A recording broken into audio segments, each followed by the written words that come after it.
Bom, agora vamos para o segundo vídeo. É um vídeo bem mais pesado, bem mais instrutivo e, enfim, vai valer muito a pena vocês assistirem. Muita coisa que, sinceramente, eu nunca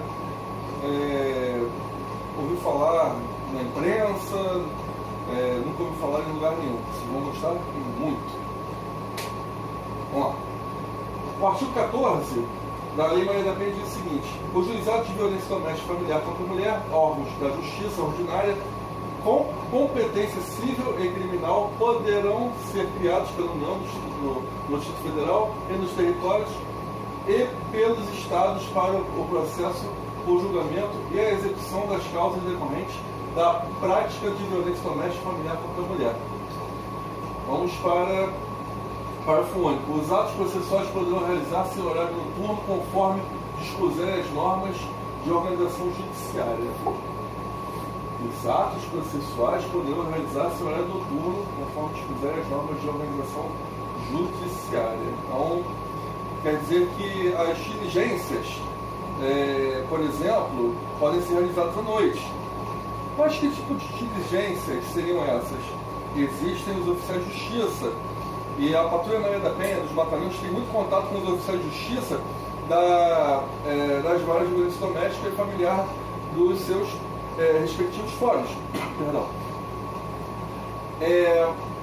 Digamos que o homem ele tem que ser citado sobre a medida protetiva que a mulher está possuindo, ou seja, ele possui, por consequência, medida cautelar. A medida protetiva é para proteger a mulher. A mulher ela tem aquela medida para ser protegida. A medida cautelar que o homem tem é que restringe ele de alguns direitos, como o de ir e vir se aproximando daquela mulher. Nenhum direito ele é absoluto. Então o direito de ir e vir, ele obviamente também não é absoluto. Perdão. Nem o direito à vida é absoluto? Wagner, que isso? O direito à vida não é absoluto? Não. O policial militar, ele tenta prender o meliante. O meliante saca da arma e aponta para o policial e atira. O policial reage àquela injusta agressão, fere o meliante vem a falecer. O policial militar ele não agiu com a intenção de matar aquele meliante, ele agiu dentro da lei. O meliante morreu. O direito à vida daquele meliante é absoluto? O meliante, como foi o caso na Ponte Rio-Niterói, em que ele estava com vários reféns, ele mantendo 20, 30 pessoas dentro do ônibus como reféns, iria tacar fogo no ônibus. Numa ação correta da polícia militar, um sniper ele conseguiu ferir aquele meliante. O meliante perdeu a vida. O sniper fez isso em legítima defesa de terceiros. Então o direito à vida ele não é absoluto. Então, vamos continuar. Só para dizer que nenhum direito é absoluto. Perdão.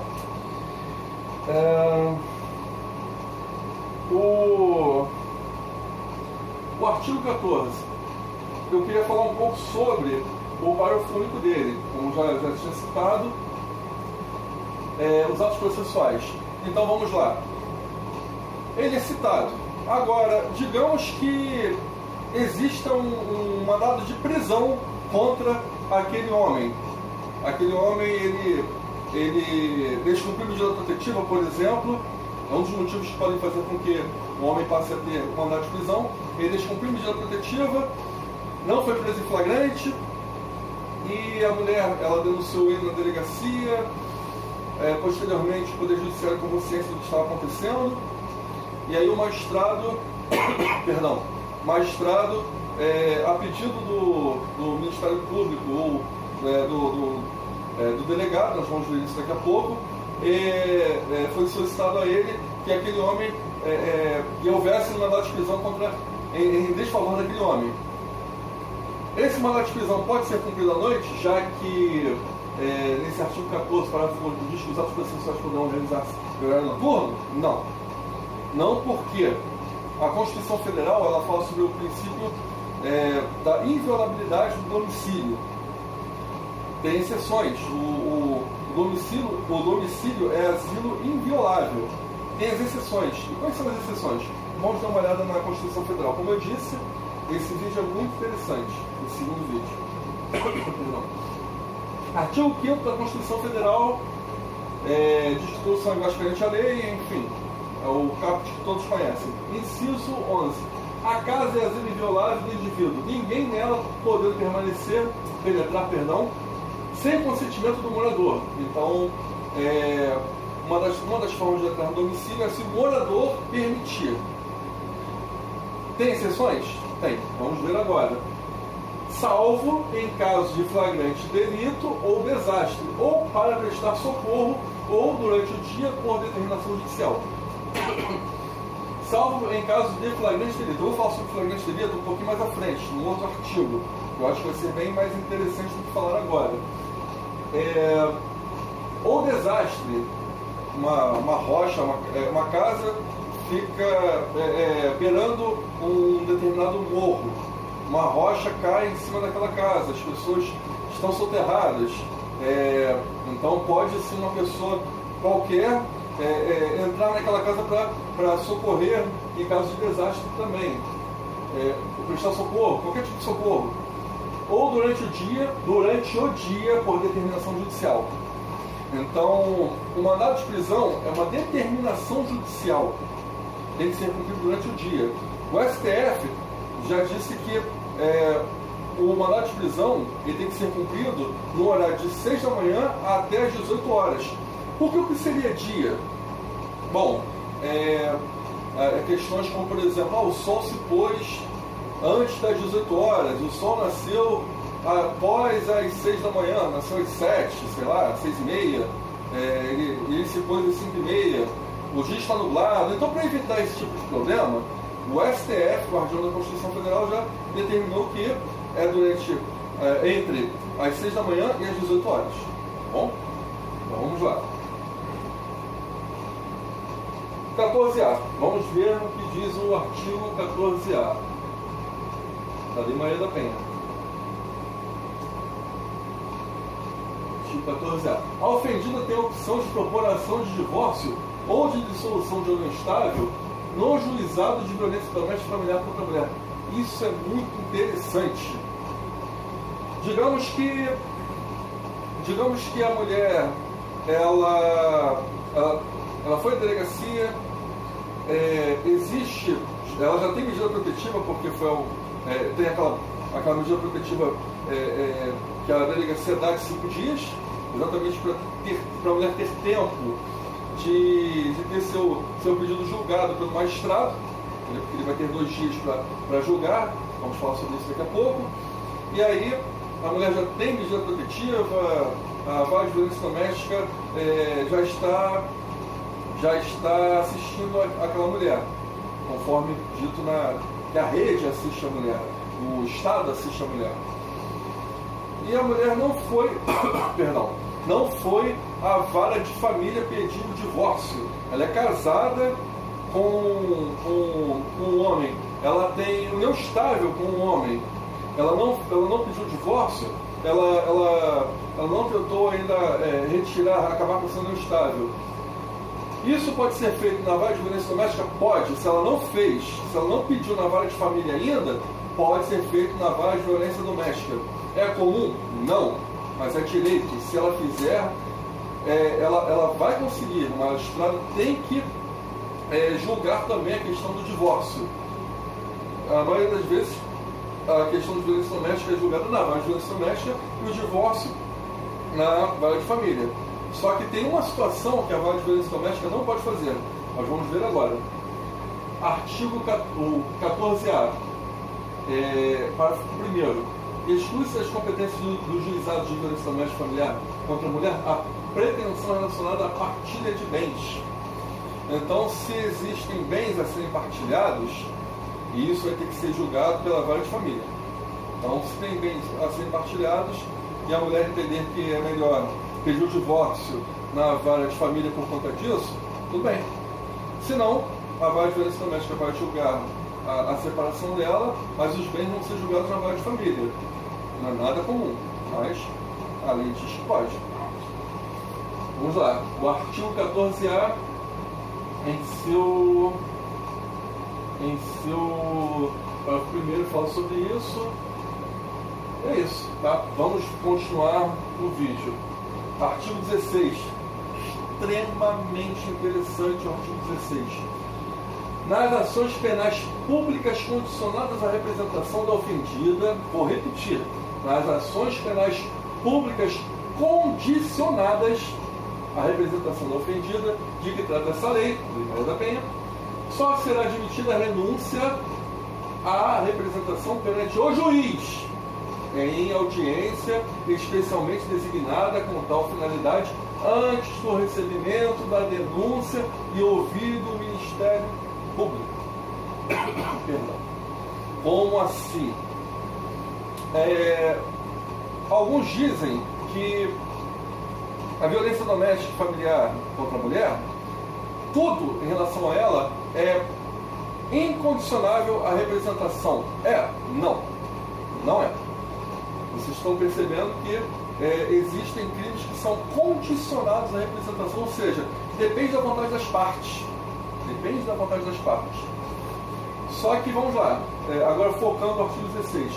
Para que haja essa renúncia das ações penais públicas condicionadas à representação, isso não é feito não pode, no caso, o delegado tirar essa queixa-crime, não pode retirar a queixa-crime. Tem que ser o magistrado. Ela pode até solicitar na delegacia para que chegue até o magistrado. Se chegar até o magistrado através da delegacia, vai ter uma audiência só para isso, logo no início. Ou ela, o que é muito mais comum, caso aconteça, ela teria que ir até o advogado ou defensor público, porque aí a postulação em relação a essa questão seria através deles. E aí, como eu falei, seria feita uma audiência só para isso, logo no início. Então, é algo assim muito interessante, muito mesmo, porque mostra que nem todos os crimes relacionados à Lei Maria da Penha, a Lei Maria da Penha não cria um crime. Os crimes estão no Código Penal, e outras normatizações, principalmente no Código Penal, porque crime é fato típico e ilícito culpável. Não há crime sem lei anterior que defina, nem pena sem prévia combinação legal. Então vamos lá. O artigo 16 ele primeiro fala que existem crimes que são ações penais públicas condicionadas à representação, e nós vamos ver mais à frente que crimes seriam esses, tá bom? Vou deixar para o finalzinho desse vídeo, ou vou fazer um outro vídeo, provavelmente vou deixar para o final desse, tá? E também como que dá para tirar queixa. Uma ação penal pública condicionada à representação que não seja da Lei Maria da Penha, a pessoa consegue tirar queixa na delegacia. Na Lei Maria da Penha não, vocês estão vendo, tem que ser com o magistrado, tá bom? Então vamos lá. Artigo 18. O artigo 18 diz o seguinte: recebido o expediente com o pedido da ofendida, caberá ao juiz, no prazo de 48 horas, conhecer do expediente e do pedido e decidir sobre as medidas protetivas de urgência. Aquilo que eu já estava falando há um tempo. O prazo é o mesmo do delegado, 48 horas, mas obviamente com atribuições distintas. O delegado tem 48 horas para remeter ao juizado de violência doméstica o pedido de medida protetiva daquela mulher. O magistrado, recebendo o pedido, ele tem 48 horas para julgar esse pedido. Por quê? Porque a mulher ela pode sofrer violência novamente em pouco tempo. Então ela precisa da medida protetiva de urgência. Por isso que é de urgência. Vocês estão entendendo? Então é outro artigo muito interessante. Esse segundo vídeo ele é muito mais bacana para ser falado. Artigo 20. O artigo 20 diz: em qualquer fase do inquérito policial ou da instrução criminal, caberá prisão preventiva do agressor, decretada pelo juiz de ofício a requerimento do Ministério Público ou mediante representação da autoridade policial. Parágrafo único. O juiz poderá revogar a prisão preventiva se, no curso do processo, verificar a falta de motivo para que isso exista, bem como de novo decretá-la se sobrevirem razões que a justifiquem. Então, assim, a mulher já deu queixa do homem na delegacia. E aí, infelizmente, ele voltou a cometer o crime. Ela deu nova queixa. E aí o que acontece? O magistrado pode, depois que receber a medida protetiva, depois que receber o pedido de medida protetiva, receber novas provas de que ele continua agredindo aquela mulher, antes mesmo de determinar que aquele homem possua medida cautelar, o magistrado pode determinar que aquele homem possua, em seu desfavor, o mandado de prisão. Ou então o homem tem a medida cautelar, ele tem ciência da medida, descumpre. O que vai acontecer? Ele posteriormente agride novamente a mulher.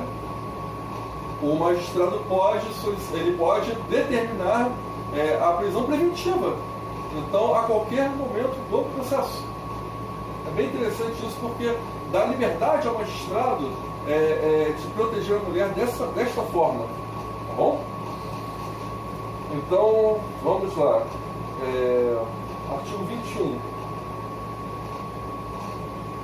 A ofendida deverá ser notificada dos atos processuais relativos ao agressor. Esse artigo é muito interessante. Especialmente dos pertinentes ao ingresso e à saída da prisão, sem prejuízo da intimação do advogado constituído ou do defensor público.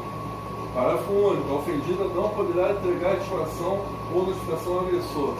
Vamos falar do caput 1º do artigo 21. A mulher tem direito a saber tudo o que está acontecendo no processo, ser notificada sobre tudo. Teoricamente, deveria o oficial de justiça ir até a casa daquela mulher e notificá-la: olha, está acontecendo isso no seu processo.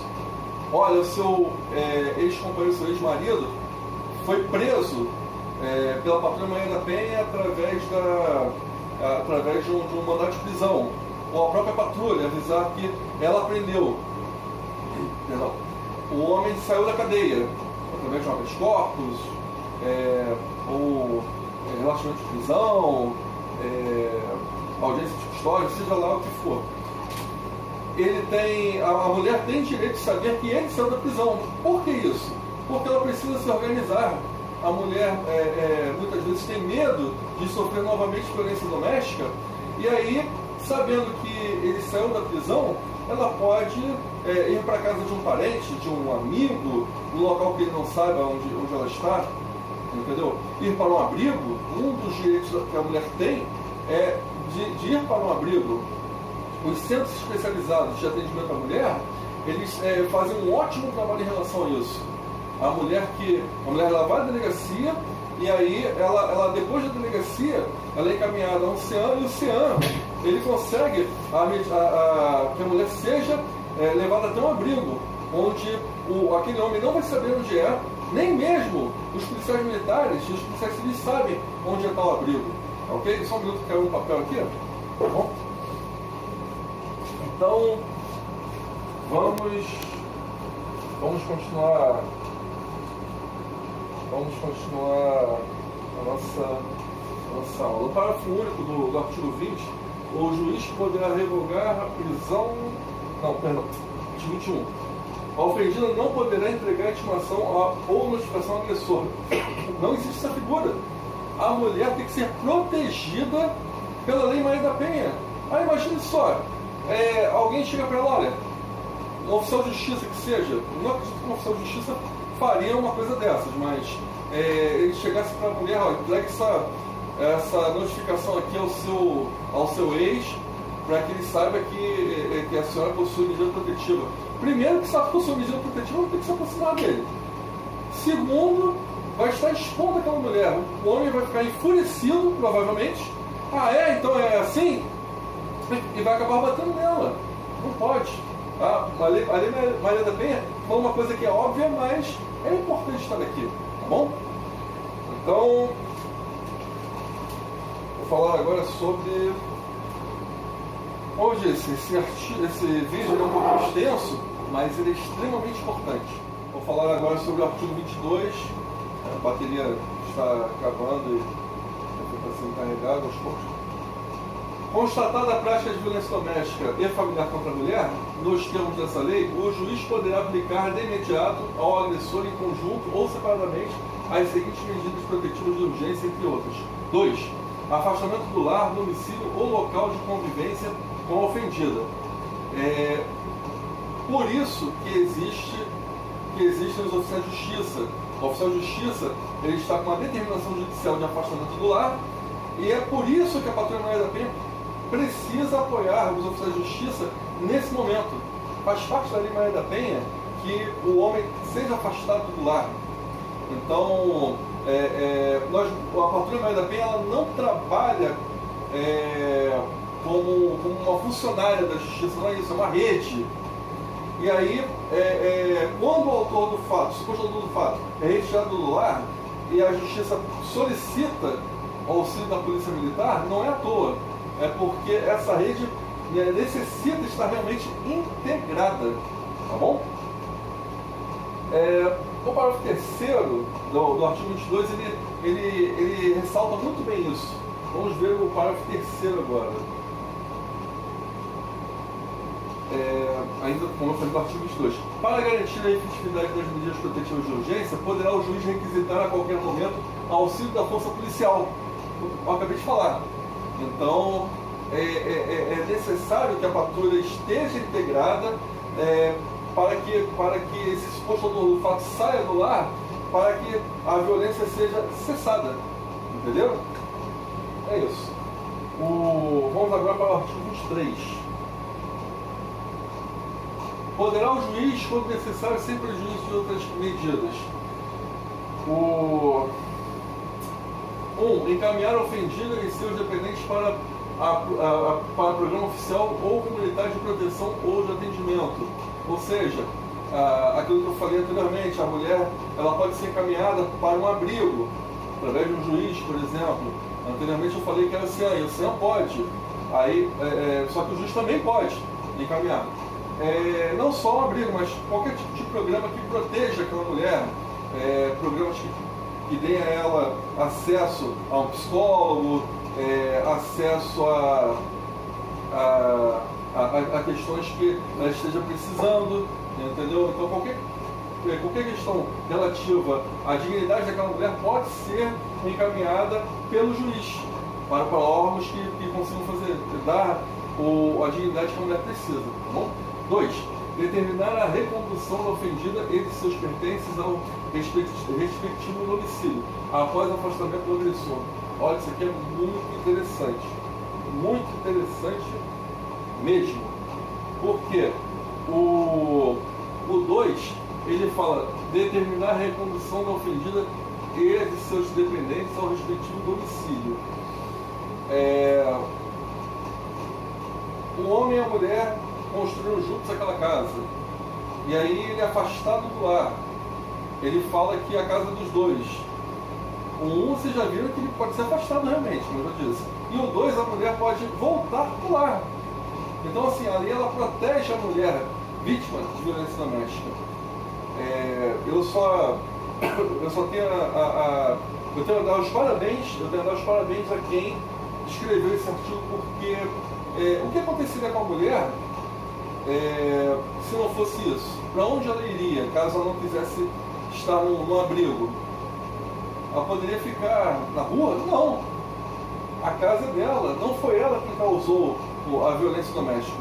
Bom, vou falar do artigo 23 da Lei Maria da Penha. Poderá o juiz, como necessário, sem prejuízo de outras medidas. Sem prejuízo de outras medidas. Encaminhar a ofendida e seus dependentes a programa oficial ou comunitário de proteção ou de atendimento. Por isso que é sem prejuízo de outras medidas. O CIAM pode fazer isso.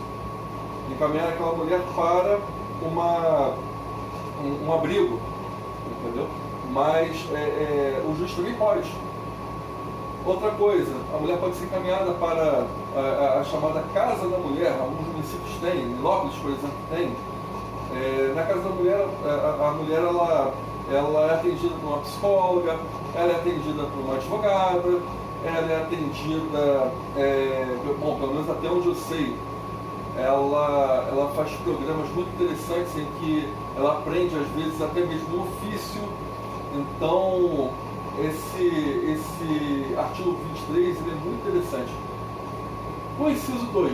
Determinar a recondução da ofendida e de seus dependentes ao respectivo domicílio após afastamento do agressor. É para resguardar os direitos da mulher. A mulher ela foi agredida. E aí, o homem primeiro tem que ser retirado do lar. Depois que ele é retirado, a mulher que foi retirada por ele do lar, ela é reconduzida ao lar. Ah, mas se a casa for dos dois, a lei ela está protegendo a pessoa que é vítima. O que vai acontecer em relação àquela casa, posteriormente, tem que ser resolvida na vara de família. Mas até ser resolvida na vara de família, a mulher tem o direito de estar naquela casa por determinação judicial. Tá bom? Então, vamos lá.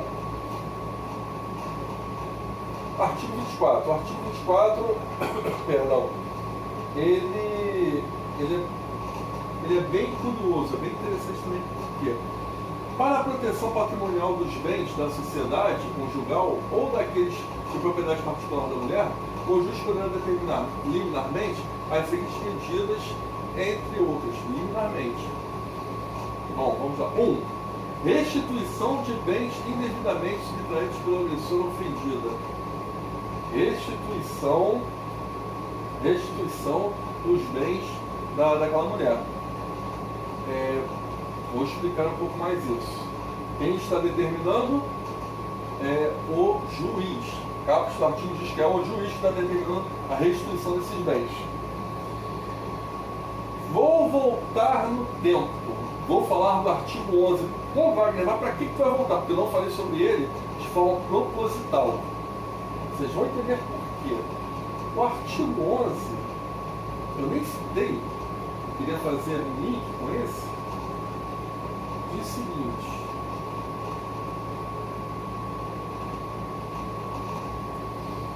Diz o seguinte, artigo 11, em seu inciso 4.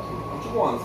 No atendimento à mulher em situação de violência doméstica, a autoridade policial deverá, entre outras providências, ele está falando que a atribuição da autoridade policial. Inciso 4. Se necessário, acompanhar a ofendida para assegurar a retirada de seus pertences do local de ocorrência ou no domicílio familiar. Então, a autoridade policial poderá acompanhar a mulher para a retirada de seus pertences. Lembrando que a autoridade policial, segundo o STF, um julgamento do Gilmar Mendes, o policial militar é a autoridade policial, o policial civil é a autoridade policial, o inspetor. É óbvio que o delegado é a autoridade policial, ele, inclusive, na Constituição Federal está bem tipificado ali que ele é autoridade policial, tá? Mas os demais policiais são autoridades em suas determinadas áreas.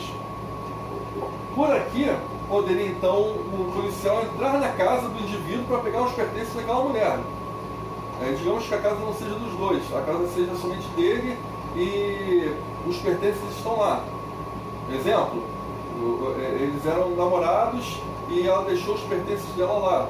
Ela quer pegar os pertences de volta. Pode a autoridade policial entrar na casa sem mandado de busca e apreensão? Sem a anuência do dono da casa na entrada? Não. É por isso que eu quis fazer um link entre esse artigo 11 e o artigo 24. Porque apesar de estar previsto no artigo 11 que a autoridade policial pode ajudar na retirada dos pertences, é necessário que haja uma determinação judicial, a não ser que o homem permita que a mulher entre, e os policiais também. Mas sem isso, sem a permissão dele, que provavelmente não vai acontecer, não vai permitir a entrada, é necessário que o juiz determine a entrada, o que está previsto, como eu já falei, no inciso 1 do artigo 24. Então, tem esse link entre os dois artigos. Já falei sobre a inviolabilidade do domicílio, a casa é inviolável, e aí o cumprimento dessa determinação judicial tem que ser durante o dia, segundo o STF, será entre 6 da manhã e as 18 horas, bom? Artigo 5º, inciso 11 da Constituição Federal. Bom, acabou novamente a bateria, voltando. Artigo 24A. O artigo 24A diz o seguinte: descumprir a decisão judicial que defere medidas protetivas de urgência previstas nessa lei. Pena, detenção de 3 meses a 2 anos. Eu quero falar sobre o parágrafo seguinte. Na hipótese de prisão em flagrante, apenas a autoridade judicial poderá conceder fiança. Por que eu estou falando isso? O indivíduo ele foi preso em flagrante delito por descumprimento de medida protetiva. Foi descumprimento de medida protetiva. Ele é levado à delegacia em flagrante delito. Em flagrante delito. O delegado ele não pode arbitrar fiança. Não.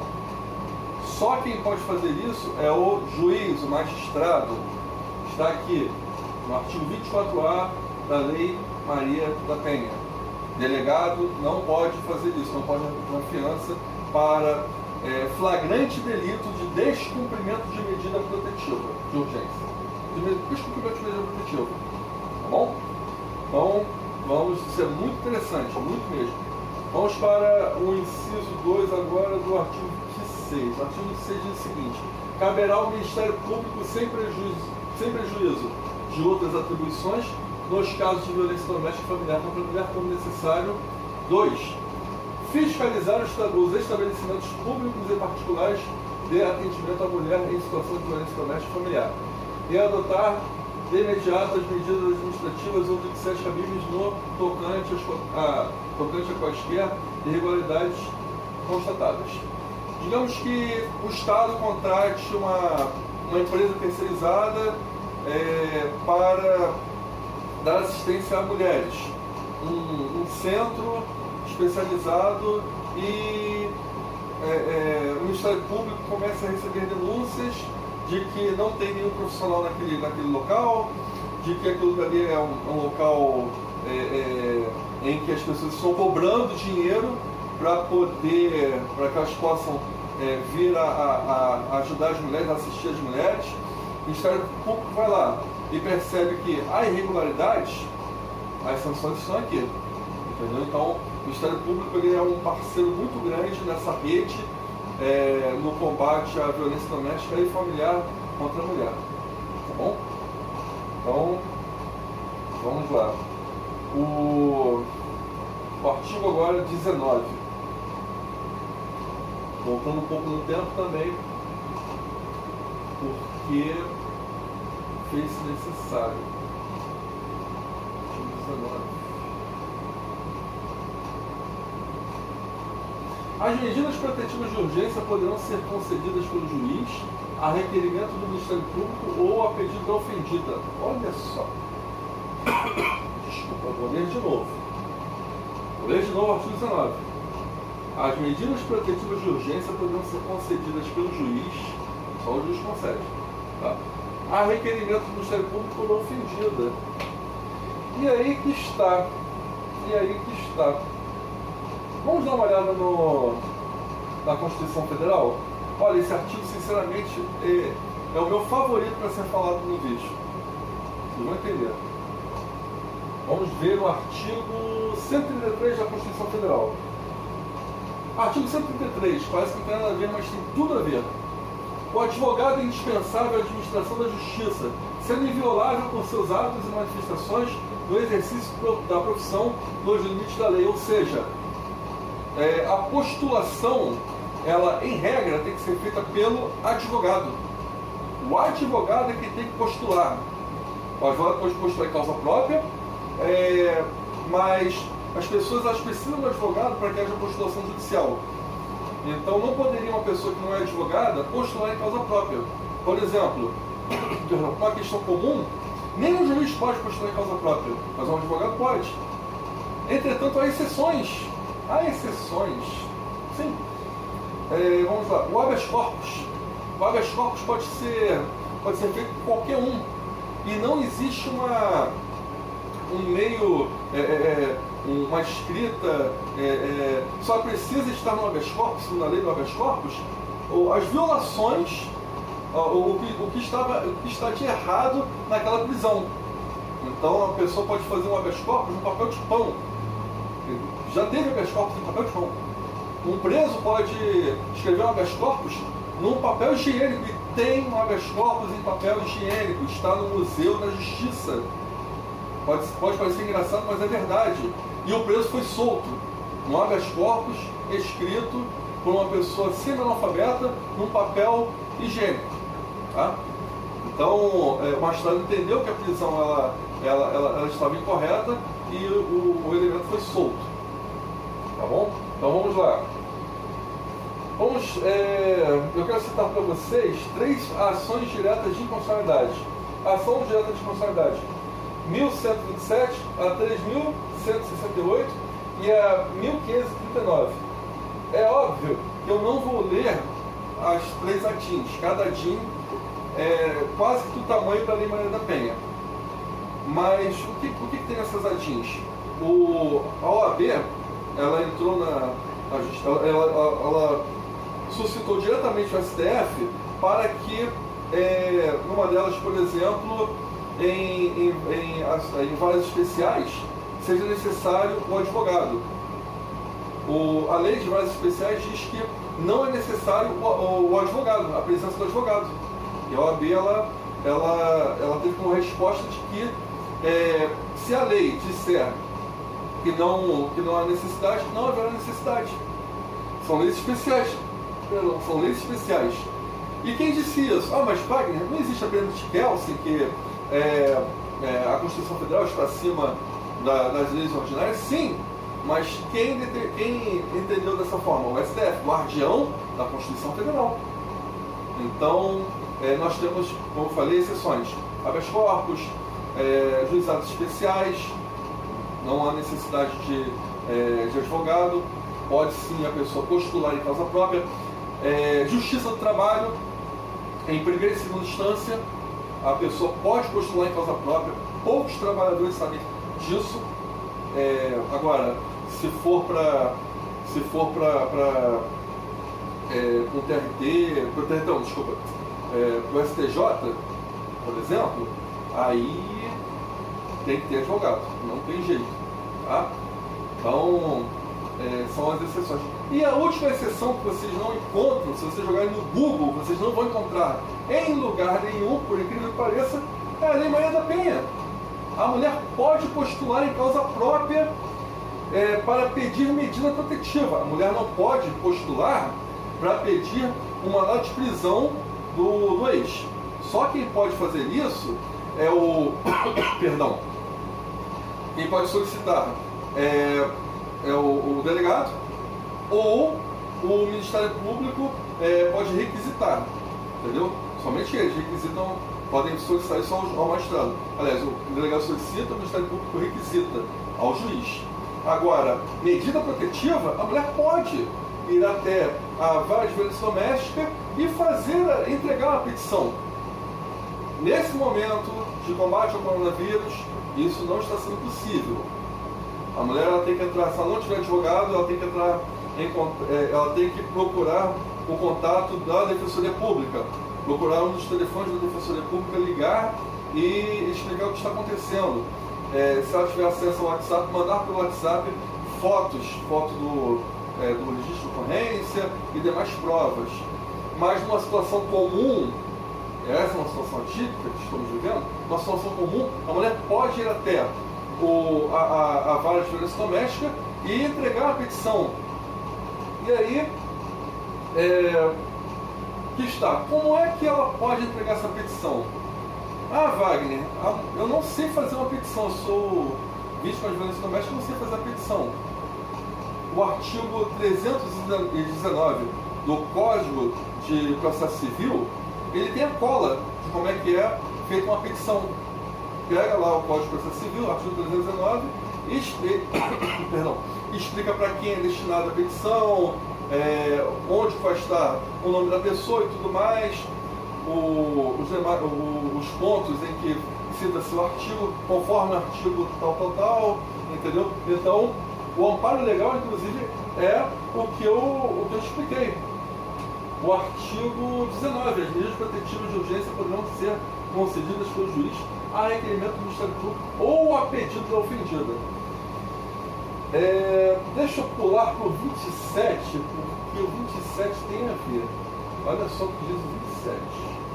Ah, Wagner, eu não estou acreditando nisso. Artigo 27. Em todos os atos processuais cíveis e criminais, a mulher em situação de violência doméstica e familiar deverá estar acompanhada de advogado, ressalvado o previsto no artigo 19 desta lei. Olha só que interessante. Para vocês verem que nos demais casos tem que ter advogado, ou defensor público, não fala, mas ou defensor público. Só que no artigo 19 não, se for para solicitar medida protetiva, essa é a exceção. Essa é a exceção. E acredito que praticamente ninguém saiba disso. Ninguém sabe porque, como eu falei, no Google vocês não acham. Eu nunca vi a mídia falar sobre isso. É muito interessante, muito mesmo. Então, bom TCC. Vamos para o artigo 28. Artigo 28 da Lei Maria da Penha. É garantido a toda mulher em situação de violência doméstica familiar o acesso ao serviço da Defensoria Pública ou de assistência judiciária gratuita, nos termos da lei, em sede policial e judicial, mediante atendimento especificado e humanizado. O que quer dizer isso? Normalmente, quem tem direito a ser assessorado pela Defensoria é a pessoa que, que não possui renda.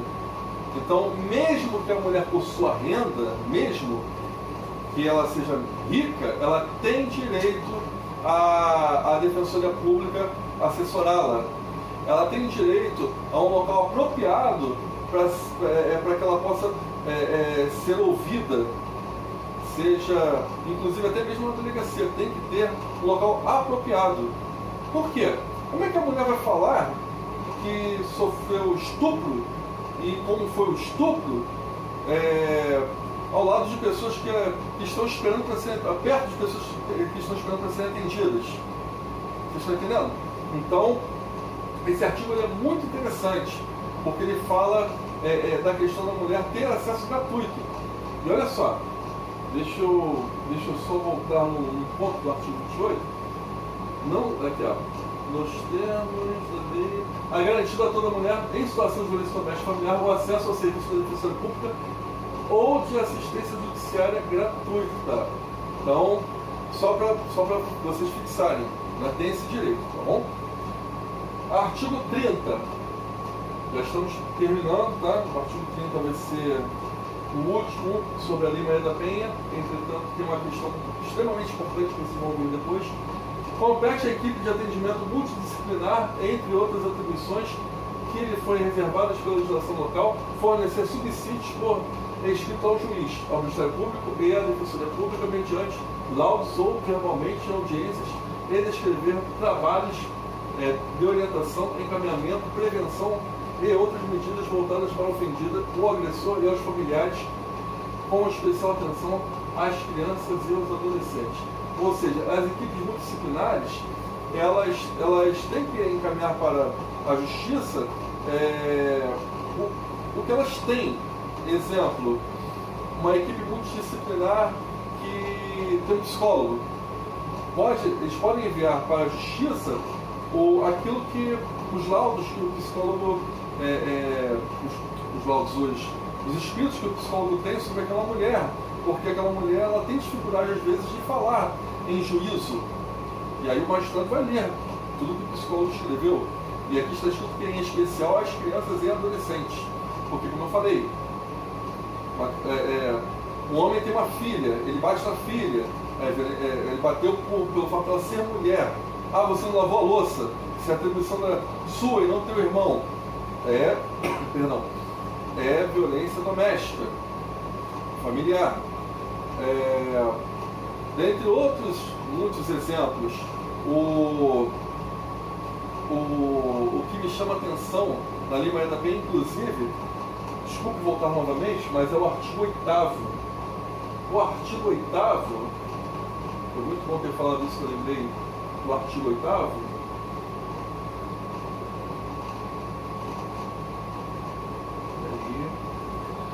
Caput dele: a política pública que visa coibir a violência doméstica e familiar contra a mulher far-se-á por meio de um conjunto articulado de ações da União, Estado, Distrito Federal, dos municípios e de ações não governamentais, tendo por diretrizes.